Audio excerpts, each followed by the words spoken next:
So welcome everybody to the Tuesday, October 5th Financial Affairs Committee meeting. And I will start off with roll call, and I will do what Mr. Burdell Williams, which is to read the names as I see them. Mr. Fishbein? Here. Ms. Haywood? Present. Mr. Cohen? Present. Mr. Burdell Williams? Present. Ms. Henry? You're here. Ms. Loman? Here. Mr. England?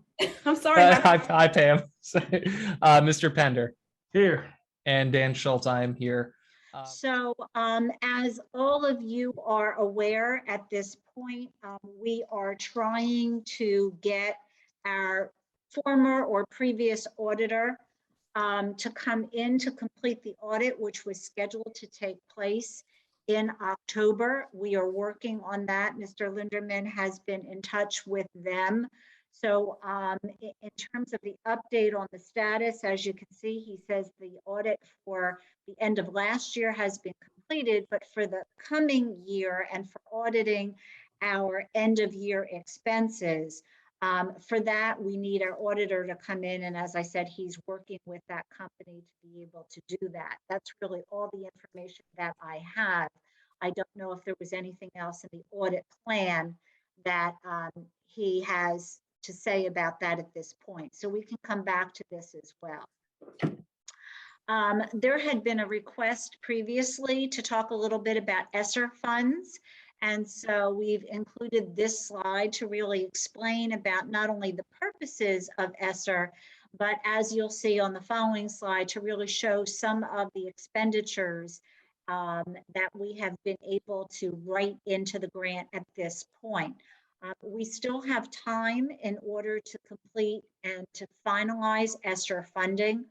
The primary purpose of the funding really is to more or less make up for losses that occurred during the pandemic. And there, as we all know, there are various types of losses that occurred. The focus is directly related to trying to meet the needs of traditionally underserved populations, whether those are students that might belong to particular racial or ethnic groups, our homeless population, our English language learners, those whose native language is not English, special education students, migrant students, and so forth. However, the funds can be used to address all students. It's just that the intent of the funding is to ensure equity for all of these other groups so that we can specifically try to target their needs, because these are the groups that in general have suffered extensively as the result of issues that they faced during the pandemic. So the primary things that ESSER funding is really supposed to go towards is making up for academic learning loss as the result of either being home last year, virtual instruction, hybrid instruction, family issues as the result of the pandemic, deaths in the family, for example, sickness in the family, loss of income and unemployment, all of the pandemic related issues that occurred. We know that unfortunately children suffered a great deal of trauma as the result of those issues. So that's really the purpose behind the funding, is to really help to make up for whatever those sufferings were. So that can be academic learning loss, it could be social, emotional, and behavioral issues or challenges that occurred as the result of the pandemic. It also is designed to assist schools and school facilities in terms of other health and safety improvements. So for example, it could be nursing office supplies in order to be able to work through issues associated with COVID. It could be cleaning or sanitizing materials or supplies. It could be, as an example, some of the facilities improvements that we need, because when you have condensation or library piping, for example, that isn't working the way it's supposed to, that can create a health hazard. So it can be used even for projects such as the ones we mentioned in the facilities committee meeting. Professional development for staff, because obviously professional development was not what it was prior to the year of the pandemic, when teachers were not able to come together to really learn together and to take advantage of having consultants in the building. So funds can be used for professional development resources, for consultants, meetings, after school meetings amongst teachers, and so forth. And finally, of course, technology. And this is not a comprehensive list. These are probably the 5 most critical areas of need that we tend to address when we talk about how we're going to use this funding. So technology needs could be as simple as we want to provide Chromebooks or iPads for all of our students, either because we're going to implement virtual learning at some point if the COVID crisis becomes worse, God forbid, or if we have a student who has to be home because of quarantine and we want to supply them with a Chromebook that they might not normally have, or a hotspot in case they don't have internet in their home, we can use these funds for those purposes. And this is the actual amount. Oops, sorry about that. Just go back. These are the amounts of the ESSER funding that we have available to us for ESSER 2 and for ESSER 3. It's close to $6 million, so it is a hefty amount. And as you see down below, a repetition of what I just mentioned in the previous slide in terms of how we can devote these funds. So this is a good problem to have. How do we spend $6 million?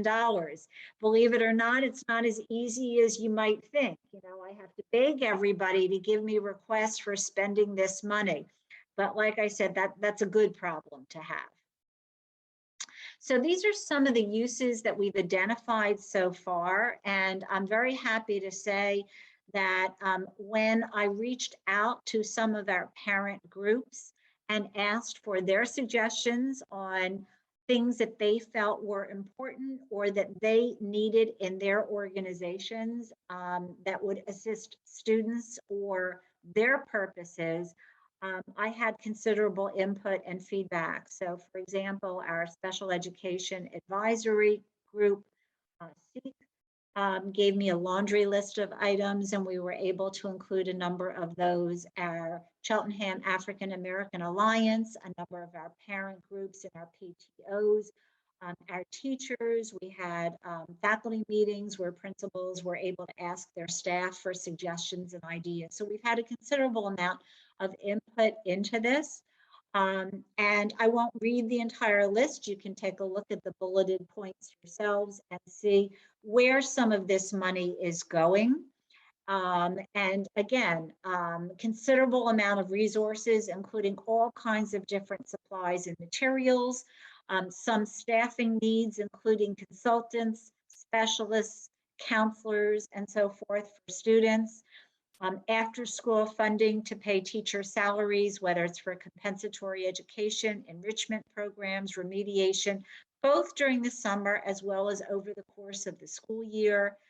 Speakers, assistance for students with some of the things that they normally might not get as much assistance on as we'd like to see, because obviously staff members are busy and can't always give them everything that they need, so we can bring in additional assistance. We have a partnership with Arcadia. We're using some of this money to bring in some Arcadia folks to work with students as well as with staff. Transportation purposes, so that will enable students to stay after school. We've reinstituted transportation for after school programming over at Elkins Park. I know that was an issue that had come before us, that was brought to our attention, that after school busing had been stopped. We've re-implemented that as well. So we can pay for things like that to enable our students to take advantage of after school programs, including extracurricular activities. So let me just stop there, since I haven't heard yet from Mr. Linderman. I don't know if he's in, but does anyone have any questions about the ESSER funding? And I will note, Mr. Lindeman appears to be here. We'll see if that connection holds up. Yes, are there any board questions? And then I'll go out to the public. And Just like in the last meeting, if members of the public have questions, you can type in Q&A, or you can raise your hand and we will let you ask by voice. I see Mr. Cohen's hand first. Hopefully that's accurate. Thank you. Dr. Hacker, a question about after-school busing. I had emailed you about Elkins Park School, and a community member approached me where busing ended at Elkins Park School, and tried the late busing, to be clear, at some point. And I'm just curious about the status of revisiting that for after-school programming at Elkins Park, in light of especially having semester funds that could possibly be utilized for that purpose. That's what I just mentioned, Mr. Cohen. We re-implemented the busing back at Elkins Park. Oh, thank you. Sorry, I missed that. That's okay. That was the last thing I just said. Okay, thank you. And then if I can have you go back to the budget slide, and if you can't answer the question, I understand it's more of a high level question. But if you can go back to that slide. Actually, I think for the budget, we moved past it because we're going to, Mr. Okay. Lindeman will present that slide. If Okay, that's that's okay, fine. could we That's hold that question for fine. later? That's fine. Thank you. Thank you. Mr. Fishbein.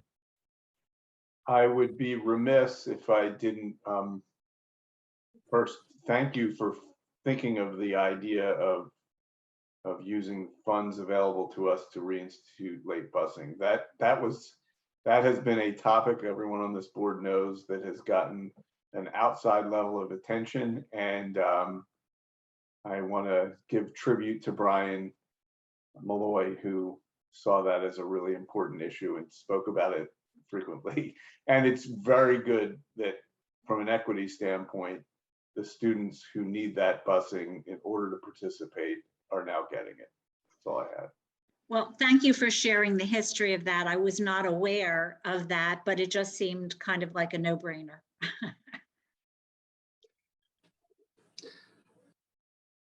I think I'm back. Oh, great, Chuck. There are two more board questions, and then we will hand it back to our regularly scheduled agenda order. Ms. Haywood. Thank you.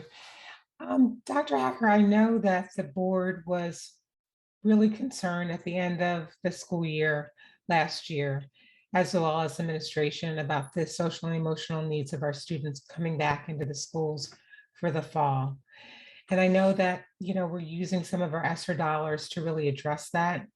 I think from a board perspective, I've gotten a couple of questions from community members and a couple of teachers actually that are at the EP level in terms of concerns about maybe the need for additional in-district counselors to supplement what these services are at EP to really address the increased social and emotional needs of the students coming back into the building. I don't know if we have any data on that or not, if there have been more, student referrals for social services or mental health services that we may need to address either with maybe an additional counselor or other services. So just wanted to ask that question and see if we could look into that. So obviously that's something that we are going to be tracking in terms of counseling referrals and the nature of what those referrals are. It's a bit early in terms of the length of time that we've been back in school, but it is obviously something of considerable importance to be able to take a look at, as I said, not only the number of referrals, but the nature of the referrals, including, of course, disciplinary and behavioral issues as well that are surfacing. Right now, most of the ESSER funding is going towards outside counseling and support assistance. In other words, consultants, individuals from organizations such as Aldersgate, which is used by many high schools in our area, and other mental health consortium. The reason for that is we are trying to stay away from hiring, and it's very tempting to want to hire additional staff members, but as all of you know very well, once the grant funding ends, then that becomes the burden on the school district budget. And as we all know, staffing is an issue in the school district, and We know that we have a very large staff given the number of students that we have.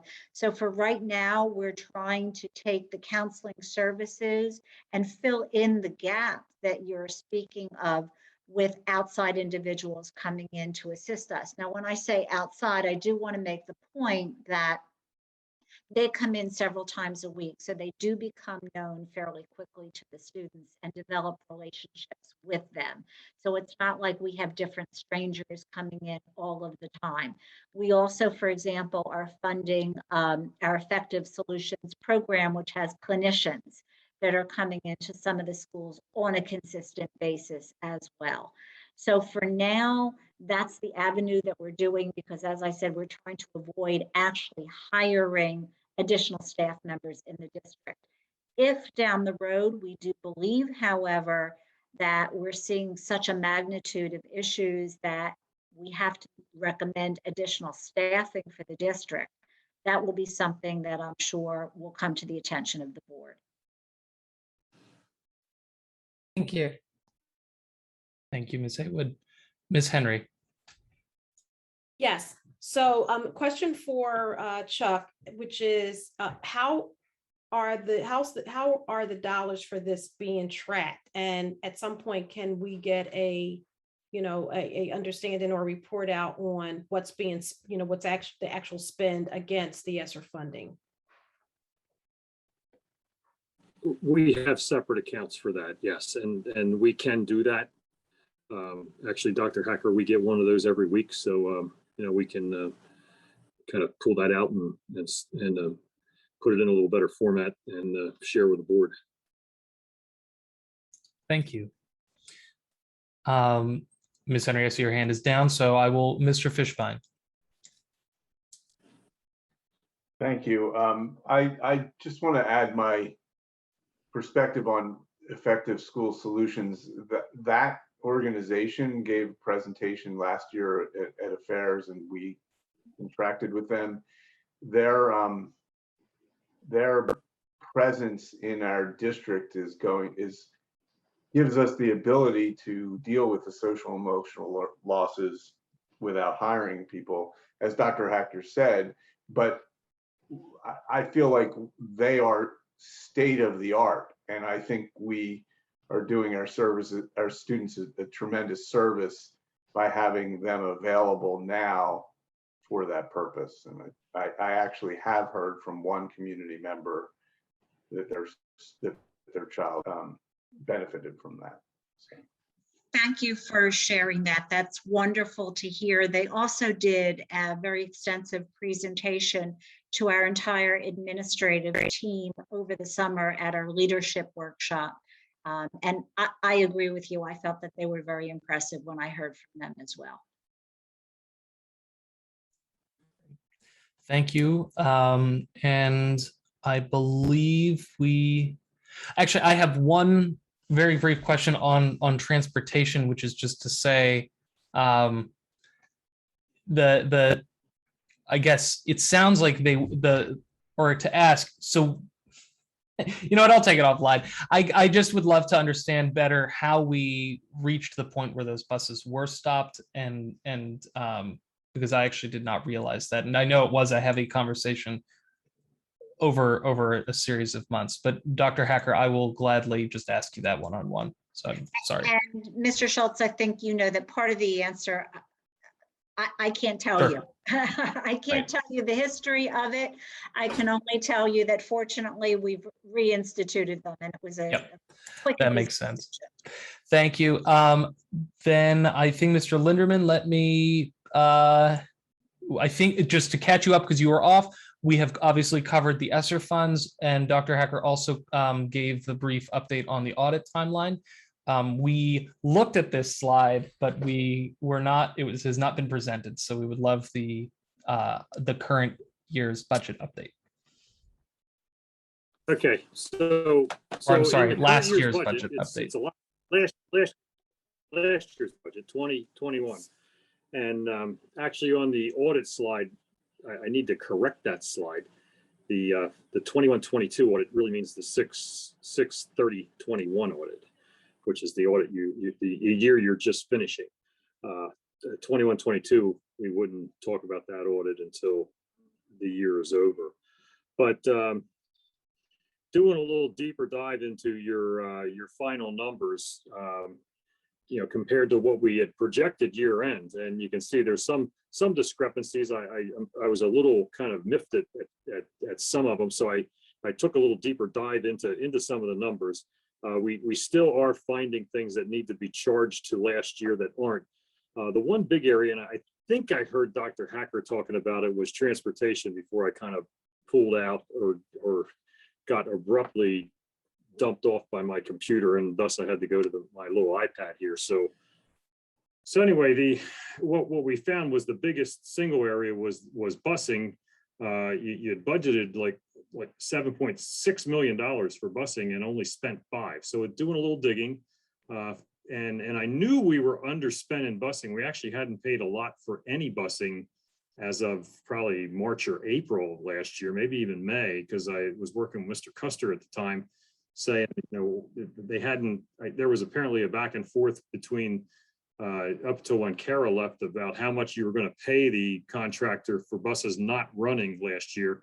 And apparently you guys came down with a sweet deal of a 60-40 split, which most schools were in the upper 80s or mid 80s, 15 or 20 split. So anyway, that's where I was estimating you're going to pay a lot more than that, which kind of threw off my numbers a little bit. But so the good news is you're going to have some funds to replenish a little bit of your fund balance for this year. You also had some reductions in salaries, and in addition to not paying all the busing for the actual buses, your deal with the contractor was just to pay for busing for regular buses. So all your other special buses that didn't run, and all the ancillary services that are attached to the buses, like people, like aids and things like that the bus contractor supplied, and the busing that you got through the IU, you actually didn't even have to pay for, and the busing from some of the other subcontractors you did not pay for, because according to that bill, they had to negotiate with you to get the bill. I mean, it wasn't a requirement that you pay these bus contractors. It was the ability for you to pay them if you wanted to. And most schools did do that. I think probably 90+% of schools did pay. So anyway, the good news is your audited expenditures, while they may close in on 117 million by the time we're done, it looks like you're going to be okay. Your revenues were just a tad higher. They were actually a little bit higher, but we had to do some kind of pull out and escrowing for some tax appeals. All your tax appeals that you won are in there. So your actual or that we were collecting for prior years are in there. But we actually had to pull out a big chunk of money because you have a liability for one of the tax parcels that's going to be exempt. It's the Philadelphia cemeteries that Mr. Diazio is working on. So we have pulled that out as an adjustment entry.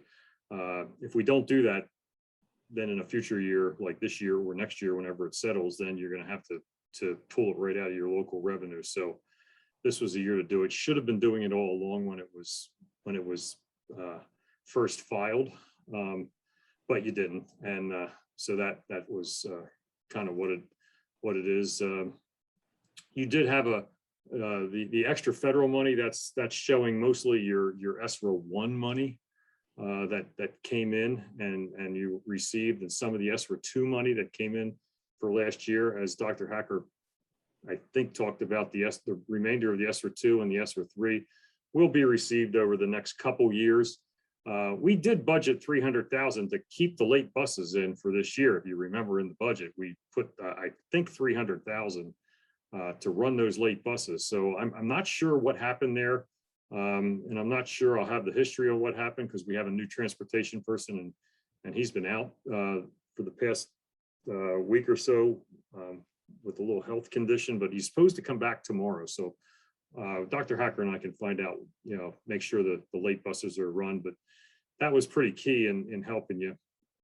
And then again, you did have some reduction in salaries, and talking to Kara, She actually did think she was a little high on the salary line, especially because of the adjustment that the teacher's contract made. So all in all, you're pretty good. The benefits actually came in, just a little bit less. They were actually one of the areas where I was pretty close on when I did a projection, but overall you were still about $1.3 million less than what you original budgeted. And some of that is a reflection of when you're not paying some people because they're not working. You did pay a lot of people that worked either virtually, or some people that worked didn't work. But the ones you didn't pay, obviously their benefits, their salary benefits, which some of the bigger ones are PSERs, would not have been paid, and that would feed into some of that stuff. So with that, I again, as I said, I dug a little deeper into some of the details on it, and found that the main areas. We also had some small reductions in of savings in student activities and in your community services, which mainly community services is where your class program would have been. You actually did not run that at all last year. You only paid for the director and assistant and secretary. None of the other people in class got paid. They were part-time, so that was a big savings. So then if you have any questions on that, I'd be glad to try to answer, or if I can't, which again, I'll remind everybody, this is my 5th day back. I mean, I've been back about 2 weeks, but I've only been in the office. Today was the 5th day physically in the office.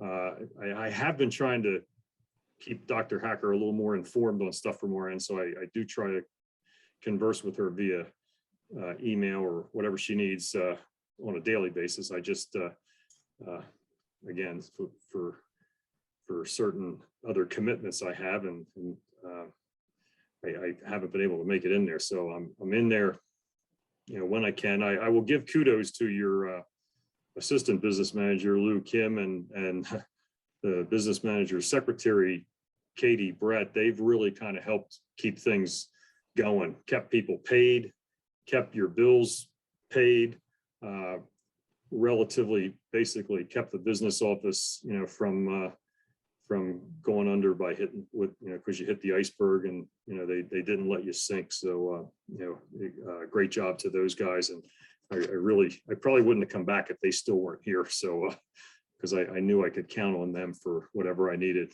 help. And again, they see me now as like the Tasmanian devil coming in there, and I just kind of rip through the office and need stuff, and they have to stop everything, and we're trying to get stuff together. I'm hoping by next month we'll have a much better kind of handle on some things. So that being said, I'm rambling right now. So thank you. And I will go to the board for questions, but I also do want to just take a moment to thank you for stepping in. I should have opened with that, but your re-presence is greatly appreciated. And again, I may punt on some questions. Normally I sure. don't Yes. on questions right away. Usually I love answering questions right off the cuff. Absolutely. But if you have questions, I would say on this slide especially, just please, just either email Dr. Hacker or me, and we will get you the answer. Great. That said, yes. So I think if there are board questions that you want to raise, and knowing that we may not get answers right away, and we can make sure to follow up by email as well, that's totally fine. Ms. Haywood, I see your hand up. Yes, thank you, Mr. Linderman. I totally appreciate this is your 5th day physically in the office, so I definitely appreciate that. When I'm looking at this slide, I just want to understand, based on your presentation, what are we looking at as potential savings this year? One that could be put back in the fund balance, and just overall savings. I want to make sure I'm understanding this slide correctly. Well, the key numbers on this slide would be actually the total revenues and fund balance. And in that 2021 unaudited column, you notice we don't put a number in for fund balance because that's assuming you're using it.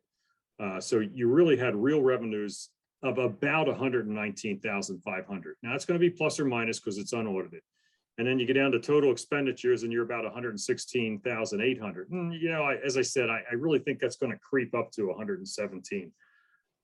The difference between those, your revenues and expenses, is about, say, somewhere between 2.5 and 2.8 million when we're all said and done. That will be added back to your fund balance. That will be a positive result this year, as opposed to the negative result you had the year before. And I will say most of that is busing and a few of the things from the pandemic that you just haven't spent. Going forward to 21-22, the first thing I'll say is I had you budget too much money for charter schools, but again, I budgeted more money than you wanted me to. You wanted me to budget for 75 kids. I wanted the budget for more than 150. You have 123 today. So it's a little better, but that's a couple $100,000. So that's going to be a plus for you too in the long run. And I'm hoping we have a refinancing that we were supposed to do this month, but it wasn't in I just did not have time, and it wasn't put in progress before I got here. So we're going to push that back, and we'll have to monitor what's happening with the feds, because I don't want to do the refinancing if something really bad happens with this debt ceiling thing and interest rates jump up. We may have you actually wait even a little bit longer to do it.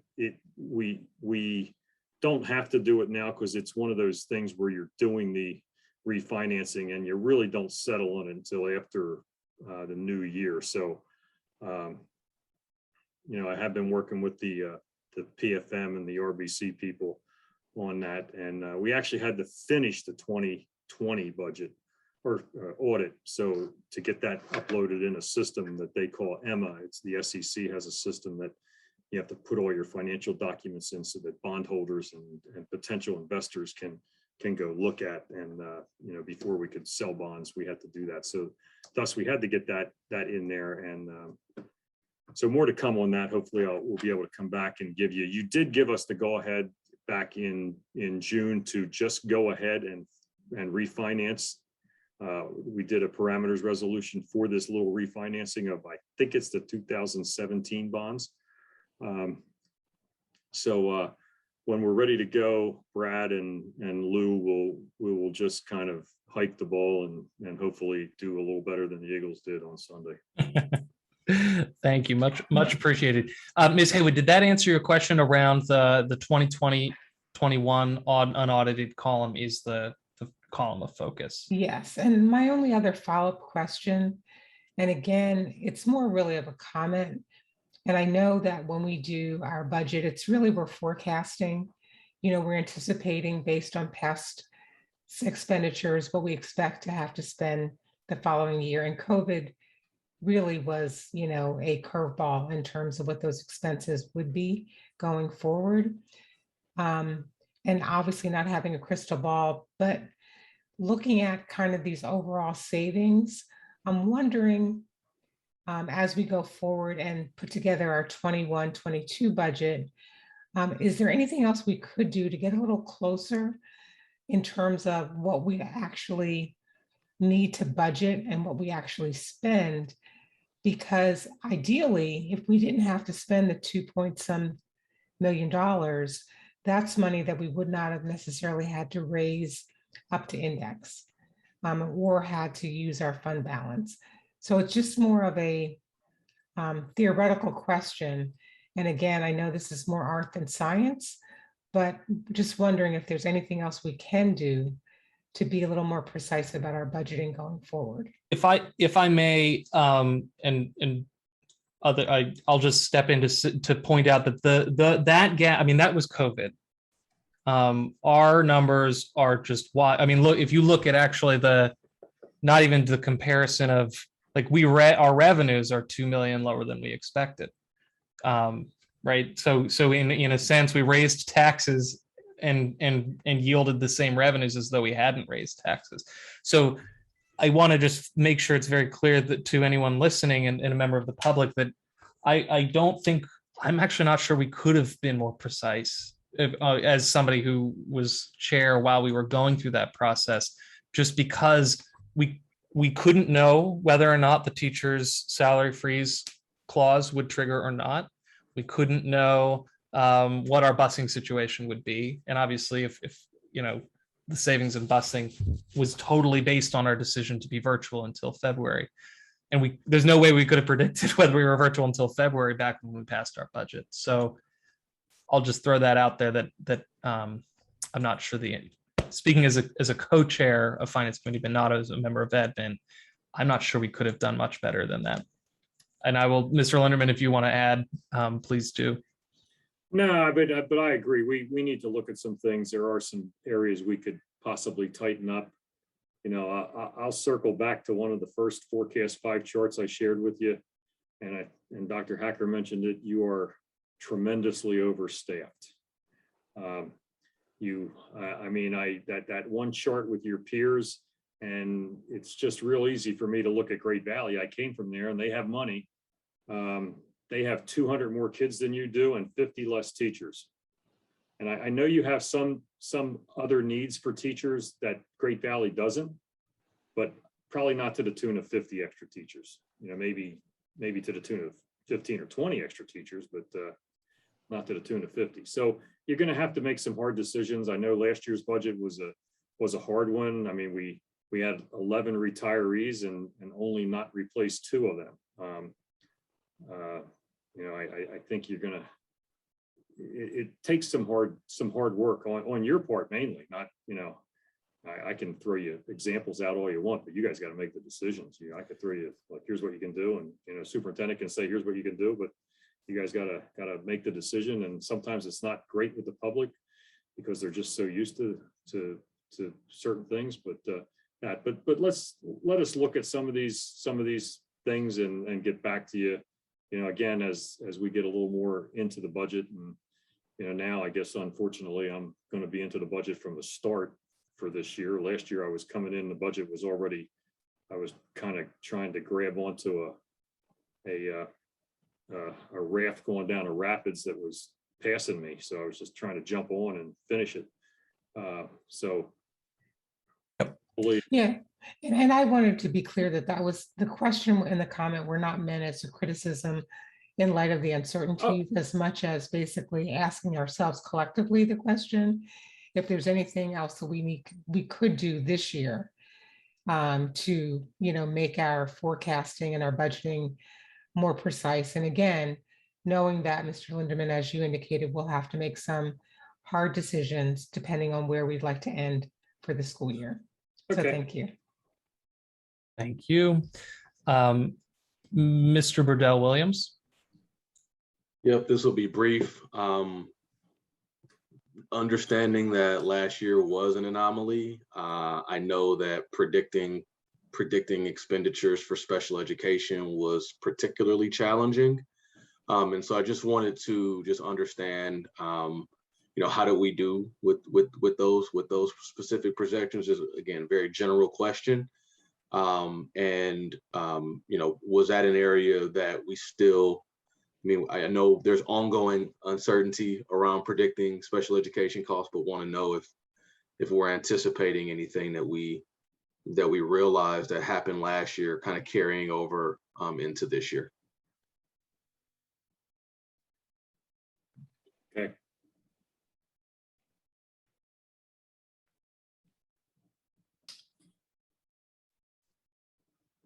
I apologize. I had to step away for a moment. Was that a question directed? Who was that question directed to, Mr. Burdell Williams? Oh, sorry. Yeah, that was for Mr. Linderman.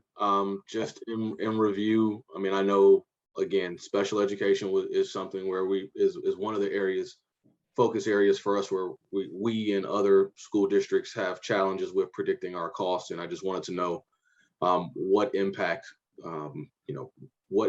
the pandemic played in our special education costs, and do we see or predict any of that continuing into this year's budget? I think we're going to have to look into that. I think there is an impact on it, and I think the longer term impact on special ed may be more than people are going to expect, because I know and Dr. Hacker can speak on this more than me, but I know a lot of special ed students were underserved during the pandemic, so to speak, and you may see some resulting follow-up or need to catch them up and actually increase your cost in future years to try and make for what you didn't do in you know, the end of 1920 and basically all of 2021. Mr. Lindeman's absolutely correct. Sometimes you don't see the impact of sought after compensatory services for months or even in some cases years until after the so-called effects occurred. So it could be much later in this school year that requests for those kinds of services or for other placements are being sought by parents once they've had time to really see what that impact on student learning has been. So it's a little early now. We may not know that for several months into the year. Thank you. I appreciate that. I know it's something that we'll have to look into more. And again, not first of all, understanding that special education costs are particularly difficult to budget for. Regardless, I figured that there would be some additional challenges that arose from last year, and so I appreciate that. I look forward to future updates on that. But that was the only question I had. Thank you, Mr. Burdell Williams. Mr. Fishbein. I had one observation, and that is that our $2.5 to $2.8 million surplus that will be added back to fund balance is also in part due to our ability to use ESSER funds that we would have had to have used non-capital funds to fund the repairs that we talked about in the facilities committee meeting that we were funding with ESSER funds. That's money's fungible, but those funds would have had to come from us rather than the federal government because those repairs needed to be made. So I think we're able to achieve this surplus in part because of the uniqueness of the ESSER's funding for this year only. Just putting that out there. And I'm happy to gloat that your projections were a little too high on charter schools enrollment this year, but not as low as I would have hoped. So that's all I have. Thank you. Thank you, Mr. Fishbein. Ms. Henry. Yes, I just had one comment, and I'd like to, Nancy, please tell Lou, Kim, and Katie on behalf of the board that we are so thankful and appreciate the work that they did keeping things. I know that couldn't have been I know it couldn't have been easy. We talked about some of the challenges. We knew that what was happening in that office, and for the work that they did, and even Chuck saying, I came back because I knew they were there and they were going to keep things going, is a real testament to their commitment to the district. Thank you for that. And you're absolutely right. And you're correct. Unfortunately, while the situation was ongoing, there wasn't much that could be said. But I think I had mentioned this previously, that as soon as I was able, I brought both of them into my office in order to really commend them on the work that they had been doing and for really getting us through a substantial period of time and keeping things going, not the least of which in importance is payroll. Exactly. Yeah. Thank you, Ms. Henry. Mr. England. Ms. Henry and Dr. Hacker, I would suggest maybe thanking them during the legislative session for their going beyond the call of duty. I think publicly recognizing them would be appropriate in this case because they really did go beyond the call of duty.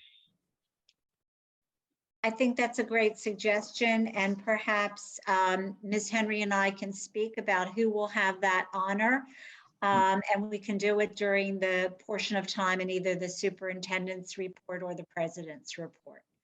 But thank you for that suggestion. I think it's a great idea. Thank you. Mr. Linderman, I have questions which I will preface with the re-acknowledgement that I'm not expecting any answers this evening regarding some of the numbers. But first, I wanted to say these numbers make way these feel much more familiar to what I would have expected than the numbers that we saw the previous month. So thank you very much for wrangling that and getting them closer to accurate. My question is around the state revenues.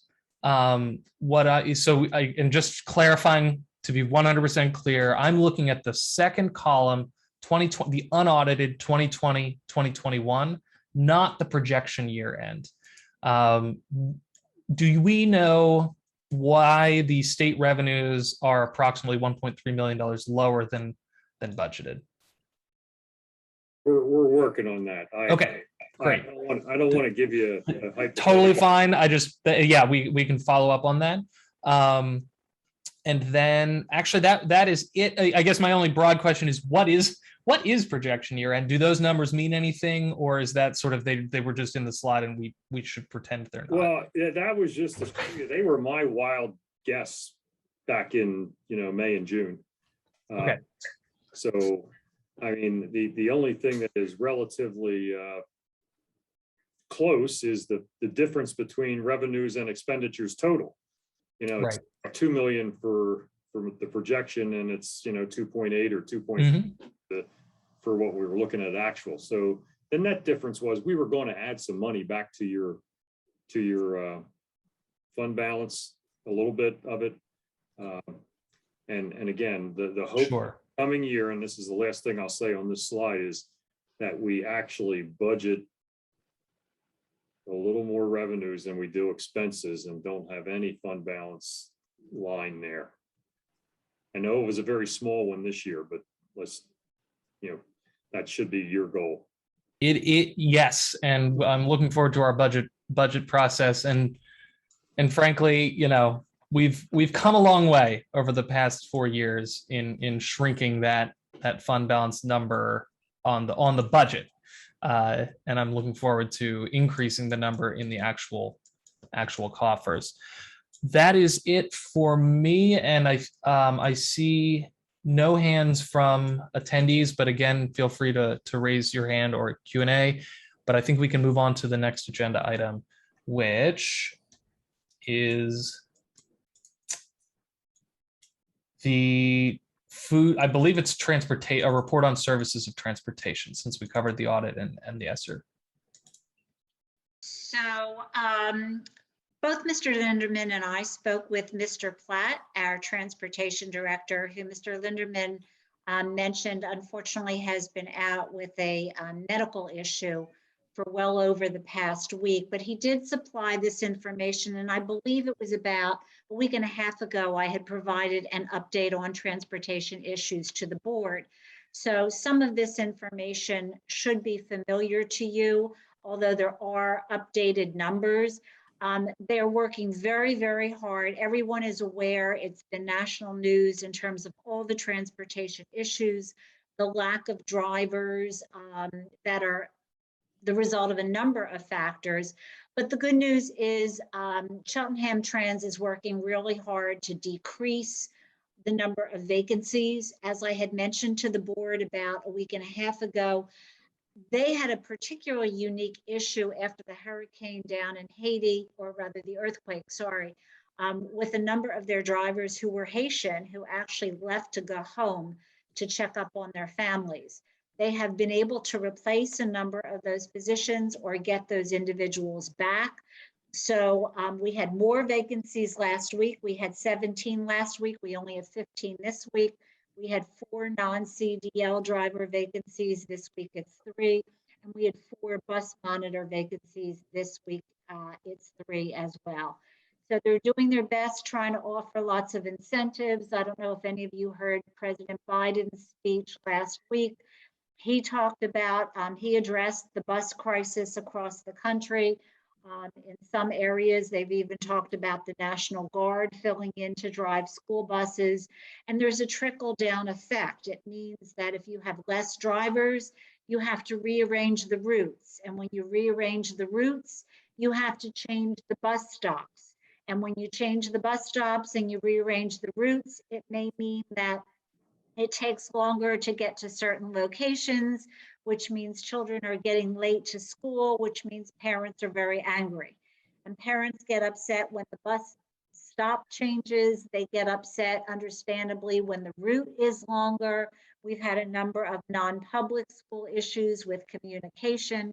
So we are working to be able to get our non-public parents actually into our school messenger system. They have not been in it previously, but in order to facilitate getting communication and notifications out to them in case buses are late or there are other problems, we are working to get that done with Mr. Barone, our technology director.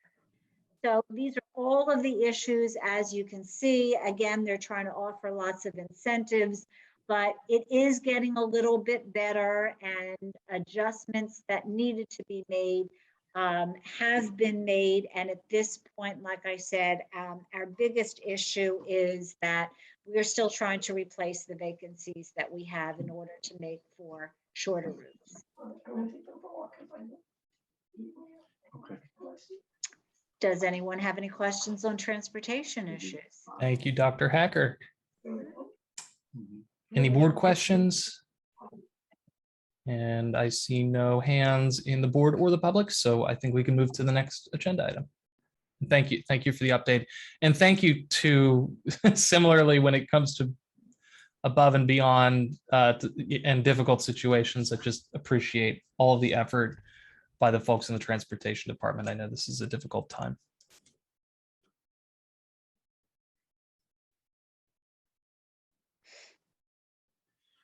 The next agenda item is food services. Dr. Hacker, I don't know if you or Mr. Linderman are presenting this. I'm punting over to Mr. Linderman. Just if you recall, we did extend, it was kind of one of the first things I did on my first tour of duty, was to extend the food service contract for a year. The pandemic allowed you to extend it for a year. We did that. So your contract runs through the end of this current school year, June 30, 2022. You do need to do an RFP for 22, 23 and beyond. And again, we will begin working almost immediately on the language for the RFP so we can get it out and you can have an award by early winter. And when I say early winter, I'm thinking January or February. That may be more midwinter, but this is just an update for you so you can see that this is coming. Thank you. Any board questions? I see Mr. Cohen. Thank you. Just a request or a suggestion for the RFP. If we could do something there as appropriate based on best practices around sustainability, I would welcome that in terms of the materials that are being utilized, and have things that can be recyclable or that can biodegradable. That would be appreciated, especially if it can be cost effective to a degree. Thank you. Okay. Thank you, Mr. Cohen. Any other board question? I just, because it's been a burning question on my mind for a couple months, even though Mr. Cohen raised it, I do want to underscore how I think this RFP process is the first food RFP after our board's resolution for sustainability. And I know a lot of styrofoam is currently used by our vendor, and I would love to see styrofoam banned. So not just like even if it's not cost effective, I would like to see styrofoam banned, but I'm sure it can be done in a cost effective way. The broader question I have is, for the RFP, what is the process for soliciting stakeholder input? So we're throwing out ideas right now as stakeholders, but how would a parent or student population or the student body have a chance to weigh in on the RFP before it is put out there? Because I suspect that the terms of the RFP kind of need to be finalized, and that's the point when stakeholder input would be valued before the RFP goes out. Correct me if I'm wrong, please. Well, our goal would be to bring you the sample RFP before we put it out. So and you can do what you choose to do. We are required by the school lunch program, the federal lunch program, to do RFPs if you're going to be contracted like you are. So yeah, I think we would welcome that. Dr. Hacker, your input on that? I would agree. I mean, generally the RFPs are fairly standard, but of course you can customize them according to specific needs. The more you tailor them and customize them, though, you know, that can become problematic in of itself. But it's always a great idea, whether it's through your wellness committee or through examination of the RFP, to have public input and commentary.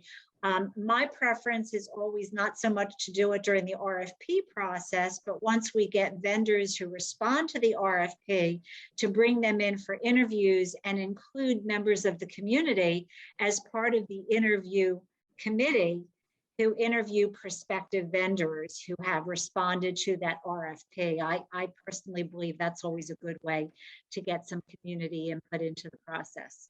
Okay, that's very helpful. Thank you. If it is appropriate in your judgment to loop in the wellness committee just for high level input, if there's any burning concepts that they wish this was considered, I feel I would just throw that out there. I forgot the wellness committee.